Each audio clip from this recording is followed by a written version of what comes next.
नहीं समझेगा, देश कभी आजाद नहीं है। 10, 9, 8, 7, 6, 5।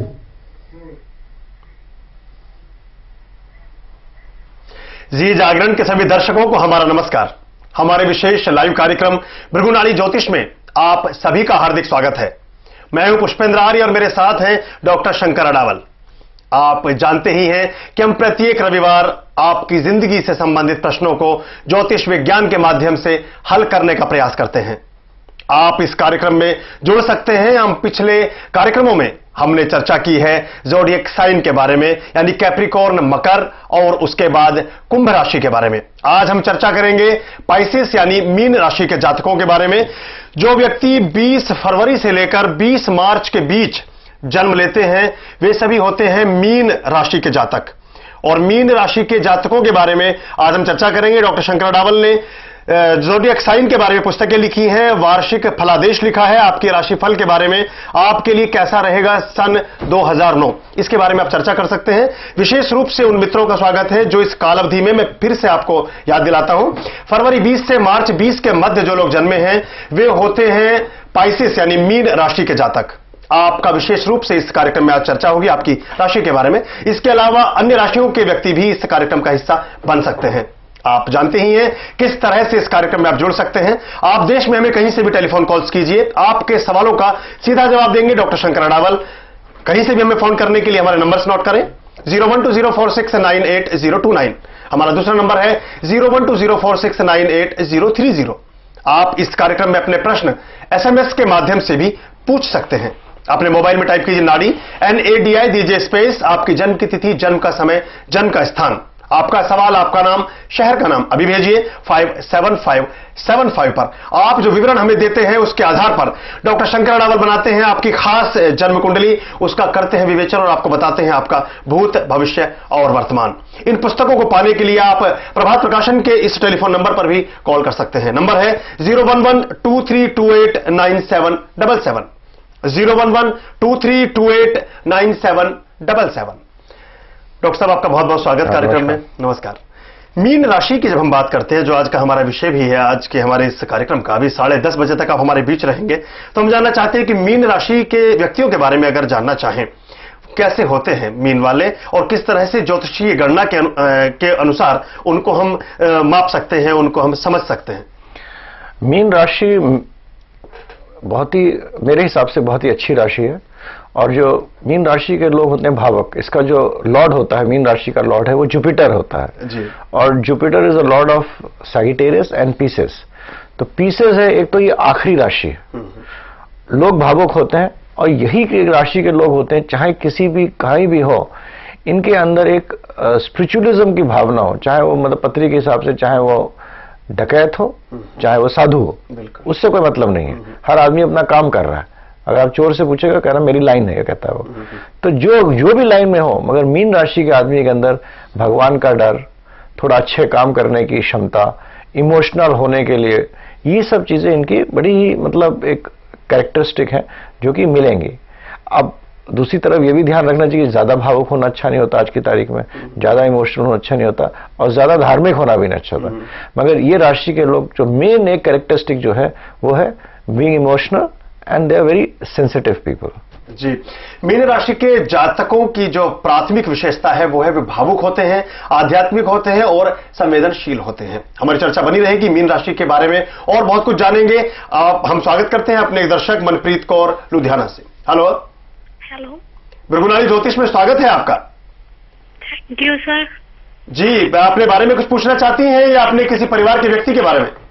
सर अपने बारे में पूछना चाहती हूँ। अपनी जन्म की तिथि, जन्म का समय और जन्म का स्थान बताइए। सर 31/1987। 31 13 तारीख पहला महीना। जन्म की तिथि बताओ Manpreet, date of birth. Hello sir 31। हाँ 31 सर 13 तारीख। 13 ओके, 31 तो 31 होता है जी। 13 महीना बताइए। जनवरी सर। 13 जनवरी। सन बताइए। 1997 सर। 1987 87। समय बताइए। सर समय तो नहीं पता। चलो कोई बात नहीं, कोई बात नहीं। जी, क्या पूछना चाहती है मनप्रीत, पूछिए। सर मैरिज के बारे में। शादी के बारे में लगता है इनका थोड़ा सा, पहली बात तो ज्योतिष में तो आप देखेंगे, लेकिन मुझे लगता है थोड़ा गणित भी इनका थोड़ा कमजोर है। बहरहाल ये विवाह के बारे में पूछना चाहती है, क्या कहता है इनका चार्ट?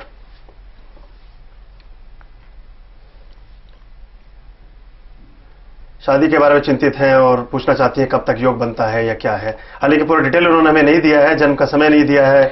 और इनका अभी एक इनकी राशि मिथुन है और अगले साल तो शादी मुश्किल है, 2009-2010 में होगा। मगर ये आदमी से अगर किसी भी पुरुष से संबंध हुआ हो या दोस्ती हुई हो तो वो उसको जरा ध्यान से लेके चले। जिनसे आप हैं लाइन पे भी? हेलो। हाँ जी हाँ जी। हाँ। आपके किसी से दोस्ती या फ्रेंडशिप हुई है जिससे कि आपको हुई है? हाँ जी, कह रही हैं। तो वो आपको उसमें आपको थोड़ा सा निराशा होगी और वो निराशा शायद हो भी चुकी होगी और 1 साल बाद आपकी शादी होगी। 1 वर्ष पश्चात आपके विवाह का योग बनता है और जहां आपकी मित्रता या आपका कोई संबंध चल रहा था उसमें थोड़ा बहुत आपको हो सकता है निराश होना पड़े। जिंदगी इसी का नाम है और ऐसे ही जिंदगी चलती भी है उतार चढ़ावों के बीच। हमारी बहुत बहुत शुभकामनाएं आपके लिए। बहुत सारे SMS मिले डॉक्टर साहब, इनको मैं शामिल करूंगा, लेकिन उससे पहले फिर हम पूछ लेते हैं कि मीन के बारे में। मीन के जो व्यवहार की अगर बात करें, संबंधों की बात करें, निजी जिंदगी में, जाति जिंदगी में या समाज के साथ कैसे रहते हैं? देखिए, मीन राशि के हमारे 2 तरह की चीजें होती हैं, हर बार मैं कहता हूं। एक होता है जो हम संचित कर्म के साथ पैदा होते हैं और दूसरी अपनी डेस्टिनी होती है जो हम खुद काम करते हैं, पुरुषार्थ के माध्यम से पैदा करते हैं। तो मीन राशि एक ऐसी राशि है जो कि मेरी जो अध्ययन है उसके हिसाब से वो ऐसी राशि है जिसमें कि आदमी जो है वो खुद काम करने की बहुत क्षमता रखता है कि अगर वो जितना काम करेगा उसको रिजल्ट्स भी उसके हिसाब से मिलते हैं। पिछले जन्म में जो भी करा वो तो सब अलग बात है, बट दिस इज वन राशि जिसके लोग खुद काम करके खुद अपना जीवन संवारते हैं। दूसरी, क्योंकि ये राशि शुक्र की ऊंच की राशि है, शुक्र यहाँ पर एग्जॉल्टेड होता है। गुरु के घर में शुक्र दैत्यों का गुरु होता है और इस घर में आकर गुरु के यहाँ दैत्य भी आएगा तो वो भी खुश हो जाता है। तो ये राशि, ये नहीं शुक्र एग्जॉल्टेड हो तो पैसा वैसा बहुत नहीं देता, मगर इस राशि की कन्या या पुरुष, ये इनकी जो 9 out of 10, 8 out of 10 married life, जिंदगी बहुत अच्छी रहती है। और मैरिड लाइफ सबसे कम खराब होगी वो पीसेस वालों की होती है। They are the best for relationships, partnerships and एक मैरिज को ठीक से ले जाना के निजी संबंधों में उसकी वो बहुत ही मतलब गहरे तरीके से उसको मतलब लेते हैं और पकड़ के रखते हैं। वनस्पति की जब हमने पिछली बार कैप्रिकॉर्न करा, कैप्रिकॉर्न एक ऐसी राशि है जो कि रिलेशनशिप को एक लॉजिक के रूप से चलते हैं। जी जी, ये है रिलेशनशिप को भावुकता से लेके चलते हैं और उसको आगे लेके बढ़ाते हैं। ये बहुत ही अच्छी राशि है इस चीज के लिए। बहुत सारी विशेषताएं हैं मीन राशि के जातकों के बारे में और वो जिंदगी के बारे में, अपने जीवन के बारे में ज्यादा संवेदनशील होते हैं। संबंधों को यदि बनाते हैं तो फिर उनको निभाते भी हैं। और भी बहुत कुछ हम जानेंगे मीन राशि के बारे में। डॉक्टर जी अभी हमारे पास हैं, डॉक्टर शंकर अडावल जी भी हमसे बातचीत के लिए 10:30 बजे तक स्टूडियो में विद्यमान है। अब एक और दर्शक हमारे साथ जुड़े हैं, मनोज कुमार बनारस से, उनको शामिल करते हैं। हेलो। मुझे लगता है हमारा टेलीफोन संपर्क जो है कट गया। एक SMS में लेता हूं डॉक्टर साहब, ये हमें मिला है दिल्ली से और इनका नाम है मंजुल। जन्म की तिथि है 21 मई 1985, 21 ऑफ मई 1985, 21 मई 1985। जन्म का स्थान है सिरसा और समय है 8:45 रात्रि। 21 मई 1985, 8:45 PM, सिरसा हरियाणा में जन्म हुआ है। नाम है मंजुल। मोबाइल का लास्ट डिजिट है 8 बजे का 8:45, 8:45 PM, सिरसा। 21 मई 1985, 8:45 रात्रि, सिरसा हरियाणा में जन्म हुआ है। मंजुल नाम है। पूछना चाहती है अपने करियर के बारे में, अपने प्रेम संबंधों के बारे में और पूछती हैं कि मेरी शादीशुदा जिंदगी कैसी रहेगी, कब तक शादी हो जाएगी और कहां, किस दिशा में होने की संभावना है। बहुत सारी चीजें मंजुल ने पूछने की कोशिश की है। क्या कहता है इनका चार्ट? अब इनका देखिए शुक्र है, एग्जॉल्टेड है। भाई हम लोग बात कर रहे हैं जिसकी हम बात कर रहे हैं, इनका शुक्र जो है पीसेज में है जी। शुक्र पीसेज में है तो इनकी जहां भी शादी होगी वो अच्छी होगी, क्योंकि उनका गुरु नीच का है। तो शादी डिले से होगी, थोड़ी प्रॉब्लम्स होंगी कुटुंब में, काफी प्रॉब्लम्स होंगी, वो अलग चीज है। मगर शुक्र के कारण नेट जो नेगेटिव प्लैनेट्स को भी ओवररूल करके इनकी मैरिड लाइफ ठीक रहेगी। जहां तक शादी का संबंध है 2, 8, 9, 10, इनकी शादी 2 साल बाद होगी, मतलब 2 साल मतलब 2010 में होगी शादी, नहीं 2011 में शादी, 2011 में होगी। 2011 में शादी होगी। इनको अपना कुटुंब का थोड़ा ध्यान रखना चाहिए, और अगर ये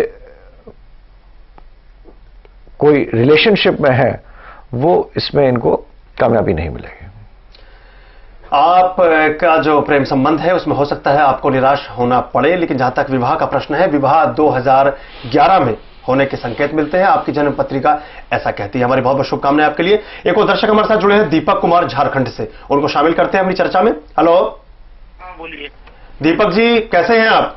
ठीक है। स्वागत है आपका हमारे कार्यक्रम में जी। क्या आपकी जन्म की तिथि, जन्म का समय और स्थान बताइए। 19/10/1979। जी 19/10। 19 अक्टूबर। हाँ। सन बताइए। हाँ सन 1979। 1979। 79। समय बताइए। 1:30 बजे दिन में। 1:30 बजे, 1:30 दोपहर के ना? जी। 1:30 PM। कहाँ पे जन्म हुआ था आपका, जिला बताइए। गोड्डा, झारखंड गोड्डा। गुड्डा। 13 हाँ। क्या मिनट्स क्या? 1:30 PM, 1:30 PM दोपहर में जन्म हुआ है। 19 अक्टूबर 1979, 1:30 PM, गुड्डा, झारखंड में पड़ता है। ये जिला बताया है इन्होंने। दीपक, क्या सवाल पूछना चाहते हैं? हमारा एक भी काम नहीं बन रहा है। एक भी काम नहीं बनता है हमारे ऊपर कि राज हो गई है कि नहीं हमारे कुंडली में। हाँ जी। देखिए, आपका जो मंगल है वो नीच का है, 7वें घर में बैठता है, तो बिजनेस और पार्टनरशिप्स तो आपको नहीं करना चाहिए। आप बहुत ही इगोइस्टिक लग्न को देख रहे हैं, एक्सॉल्टेड उससे, और आपका सूर्य भी नीच का है। तो 2 प्लैनेट्स आपके नीच के हैं, मंगल सूर्य, तो आपको ये पुरुषार्थ बहुत कराएंगे, मेहनत बहुत कराएंगे। जहां तक आपके नौकरी का सवाल है, आपकी नौकरी 2009 अंत के बाद, 2009 सितंबर के बाद टाइम सही है। उसके बाद नौकरी मिलेगी, वो 2-2.5 साल में उसमें भी मेहनत करनी पड़ेगी, और 2.5 साल बाद फिर आप एक अच्छे स्तर पे उठना शुरू करेंगे। मोटा मोटा ये है। तो 2009 सितंबर तक आपको बाद में कोई नौकरी मिलेगी जो आपको स्थायी रूप से मिलेगी। सितंबर 2009 के बाद जो नौकरी आपको मिलेगी उसमें आपको स्थायित्व प्राप्त होगा। उसके बाद आप धीरे धीरे शने शने आगे बढ़ते जाएंगे। क्योंकि सूर्य मंगल नीच का है, ये अगर गुड़ गाय को खिलाएं अच्छा रहेगा। सूर्य नीच का है तो अपना पानी दें सूर्य भगवान को, नियमित रूप से ये दोनों काम करते रहे, इनको लाइफ लॉन्ग फायदा रहेगा। सूर्य देव को अर्घ्य चढ़ाइए, उनको जल चढ़ाइए, और इसके साथ साथ गाय को गुड़ खिलाइए। ऐसा उपाय बताया है डॉक्टर शंकर अडावल जी ने आपके लिए। इससे आपकी जो बाधाएं हैं, आपके जो विघ्न हैं, वे भी कम होंगे और आपकी जिंदगी में खुशियां और समृद्धि आएगी। बहुत बहुत शुभकामनाएं मनोज जी, दीपक जी आपके लिए हमारी तरफ से। एक और SMS हमें मिला है, ये आया है दिल्ली से। नाम है मनीष, जन्म की तिथि है 1 फरवरी 1981, 1 Feb 1981, 6:30 AM। 1 फरवरी 1981 सुबह के 6:30 बजे, और जन्म हुआ है इनका दिल्ली में। 1981 जी, सुबह का जी 6:30 AM, 1 फरवरी 1981 दिल्ली में जन्म हुआ है। लास्ट डिजिट है इनके मोबाइल का 4272। ये भी शादी के बारे में, भविष्य के बारे में पूछना चाहते हैं, और आगे चलकर किस तरह के काम में ज्यादा कामयाब हो सकते हैं ये भी पूछना चाहते हैं। लेकिन ये पत्री अच्छी है जी। जिस हॉरोस्कोप में जुपिटर और सैटर्न साथ में होता है उसको एक मतलब एक डिवाइन ग्रेस, और उनको लाइफ में आगे बढ़ते ही हैं। तो ये जो है अपने मतलब 28 साल के बाद ये आगे बढ़ेंगे, और अभी सोच भी नहीं सकते कितना आगे बढ़ेंगे, बहुत आगे बढ़ेंगे। जहां तक शादी का है, मेरे हिसाब से इनकी इस साल जो अभी 2009 आ रहा है, इस साल में शादी का अच्छा योग बनता है। मगर पत्री मिला लें, क्योंकि राहु 7वें घर में बैठा है, तो थोड़ा सा देख लें। मगर इनका विवाह मैं निश्चित तौर से कह सकता हूं जो नव वर्ष में हो जाना चाहिए, जून के बाद। आने वाला साल बहुत सारी खुशियां आपके लिए लेकर आ रहा है। उसी में एक खुशी ये भी है जो आपने पूछा है अपने प्रश्न के माध्यम से मनीष जी, कि आपकी शादी कब होगी, तो अगले साल आपकी शादी का योग बनता है। बहुत बहुत शुभकामनाएं। और जहां तक आपके करियर